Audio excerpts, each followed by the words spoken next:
Welcome to the deep dive. Today, we're looking at something pretty crucial for Android developers using Jetpack Compose, getting images loaded and displayed efficiently. Yeah, it seems simple, but there's a lot going on under the hood. Totally. Our source today is a Geek Culture article that really focuses on one specific tool, the Coil library. Right, Coil. It's become quite popular. So our mission really is to unpack why. Why is Coil such a big deal for image loading in modern Android development? This is definitely for you if you build Android apps, care about performance, or, are just curious how pictures pop up in your apps. It really is fascinating how much work goes into just showing a photo smoothly. A good library makes a world of difference. Okay, so let's start there. What is Coil exactly? The article calls it Kotlin first. What's the significance there? Well, Kotlin first basically means it's designed from the ground up using Kotlin, which is the preferred language for modern Android now. And a key part, maybe the key part, is its use of Kotlin Coroutines. Coroutines, right, for background stuff. Exactly. Think of them as a really efficient way to handle tasks like downloading an image over the network without freezing up the main part of your app, the UI. It lets things run smoothly in the background. Okay. So yeah, the article nails it. Coil is fast, it's modern, and it's designed to be, well, easy to use. That's the trifecta developers look for.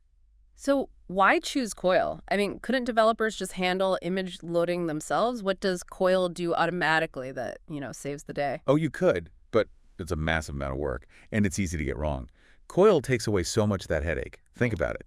Making the network request, caching the image so you don't download it again and again. Right, caching is huge. Huge. And canceling requests if the user scrolls away fast, handling errors if the image URL is broken or the network fails, managing memory carefully so your app doesn't crash.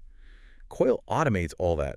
Yeah, that automation the article mentions, that's the core benefit. Yeah. It saves tons of development time and, importantly, usually results in better performance and stability than trying to roll your own solution. You focus on your apps features, not the plumbing. Okay, sold. So if you're using Jetpack Compose, how do you actually plug Coil into your project? I saw something about a dependency. Yep, exactly. You need to add one line to your app's build.gradle file. It's implementation, io.coil-kt.coil-compose.1 but 3 but 2. Well, check for the latest version, but that's the idea. That brings in the Coil code specifically made for Compose. Makes sense.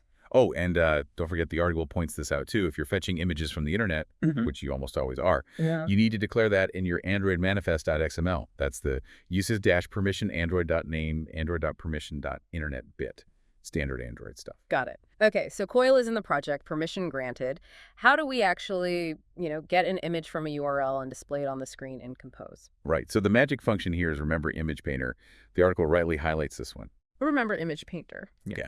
You basically call this function, pass it the image URL, and it gives you back something called an image painter.